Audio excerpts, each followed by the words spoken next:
What's up guys, this is Castrow, bringing you a new episode of Apex Pro Guides. With Season 5 hitting about a week ago, I decided to help new and older players on how to rank up faster in this season. Today I'm going to show you how to boost your FPS in Apex Legends Season 5 by choosing all the necessary competitive settings. This will not only give you a high FPS, but also makes you spot enemies a lot faster. If you liked the video, make sure to give it a like, subscribe, and turn on notifications for daily Apex Legends gameplays and guides. But let's get right into it on how to boost your FPS in Season 5. In any FPS game, you want to have the least amount of graphical disadvantage. Low FPS or high game effects often lets you spot an enemy too late or disrupt you while shooting them. This will result in some seconds delay where you could have made a better gameplay or moved to a better position. This guide will focus on the competitive side of Apex Legends. What that normally means is that you lose some nice looking graphics for more vision. But I'm going to show you how to get the best vision and at the same time keep a good looking game.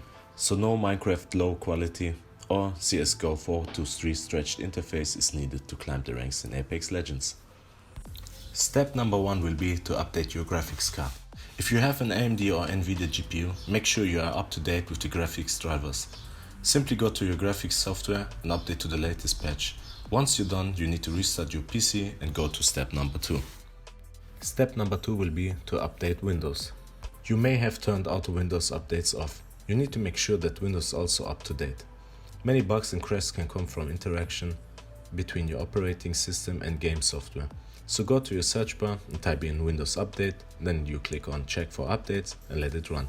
Once it made all the necessary installations, you need to restart your PC again. Step number 3 will be to check your hard disk for left space.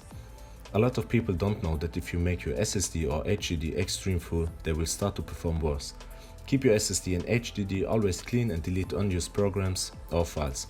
I recommend to keep at least 10 to 50% storage free on the disk you have Apex Legends installed on. Step number 4 will be to disable full screen optimization in your game exe. We need to make sure that any kind of graphical optimization in Apex Legends is only controlled by the game, not by your PC. What that means is that you need to disable full screen optimization. To do that, you go to your search bar, type in Apex Legends, find your installation folder by right-clicking an open file location, then right-click again, go to Properties, Compatibility, and make sure that Disable Full Screen Optimization and Run as Administrator is checked. This will turn off any input lag Windows may causing due to trying to optimize settings. Step number 5 will be to choose the right in-game settings. Now that we made sure that our GPU and Windows is up to date and we disabled any Windows optimization that can cause input lag, let's change our in-game settings. Note that with these settings you can tweak around to achieve your best FPS results. If you play on a 144Hz monitor or higher, make sure to hit at least monitor settings in FPS. There's no need to suffer FPS for higher graphics. Go to your video settings and for display mode choose full screen, aspect ratio 16:9, resolution Full HD or 1920 by 1080, brightness I keep it at 50%, field of view, this is something you can tweak around. I normally play on 110, sometimes I play on 90, but you can really depend how your playstyle is. The difference between 110 and 90 is just that your vision is a little bit zoomed and you have a little bit lower field of view. Sprint view shake, keep this at minimal because this can cause some disadvantages in my opinion. VSync disabled, adaptive resolution FPS target 0, anti-aliasing none because on TSAA it will make your screen a little bit blurry. Texture streaming budget, I have an 8GB VRAM card, so I use 8GB. If you have a 4, use 4. If you have 6, but you can also play on low or very low depending on your graphics card. If you have a 6GB card, maybe it's better for you to play on low or very low. This doesn't make the game look a lot worse, it just makes the FPS go higher. Texture filtering, I use anisotropic 2 times. You can use 4, 8, but I recommend on 2. This doesn't change a lot, but your FPS will make it feel a lot more smooth if you keep it on the lower side. This is the most important one, ambient occlusion quality. Disable this. If you put this on high, you get a lot of blur and effects and shadows and whatsoever. So keep this on disabled. Sun shadow cage coverage and sun shadow detail, I play them on high because I create content. If you play only for you and you don't record anything, do this both on low.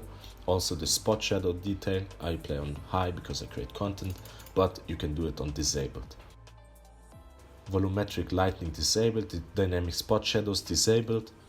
Here are some important ones. Model detail, it doesn't change a lot in your GPU, but your characters and your models and everything will just look 100% better.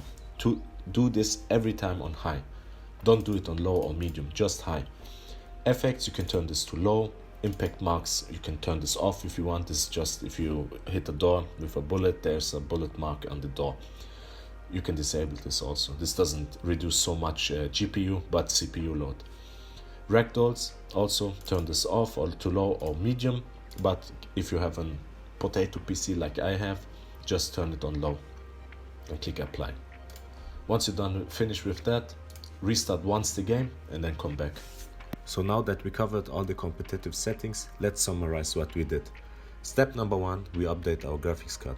Go check once a week or two if your graphics card has an update. The updates will reduce the amount of input lag, crashes and provide bug fixes. Step number 2, we update Windows. Like with your GPU, updating Windows should be done from time to time in order to keep your system running at the latest patches. This will also help you to reduce crashes and input lag. Step number 3, we check our hard disk for left space. Make sure to delete files and uninstall software you don't use anymore. This will keep your hard disk clean and free of trash. Also check that you keep 10 to 15% disk space free in order for them to perform better. Step number 4, we disable full screen optimization in our game exe. Do this to reduce any input lag Windows can make by optimizing your game exe by default. This is one of the most important steps in this guide because the benefits you get from this are just amazing. In step number 5, we choose the right in-game settings. We use the Season 5 competitive settings for best vision and graphical appearance. Like I said, you can tweak around to get your personal best settings, but keep the important steps the same in order to get the most out of your system.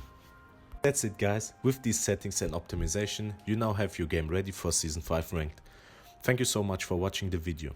I hope you enjoyed this one and that these tips and tricks will help you optimize your game and help you boost your system. If you liked the video, make sure to give it a thumbs up. Also let me know in the comments down below what topic you want me to cover in my next video. Make sure to click on subscribe and turn your notifications on to get notified when a new video is available. I'll see you next time.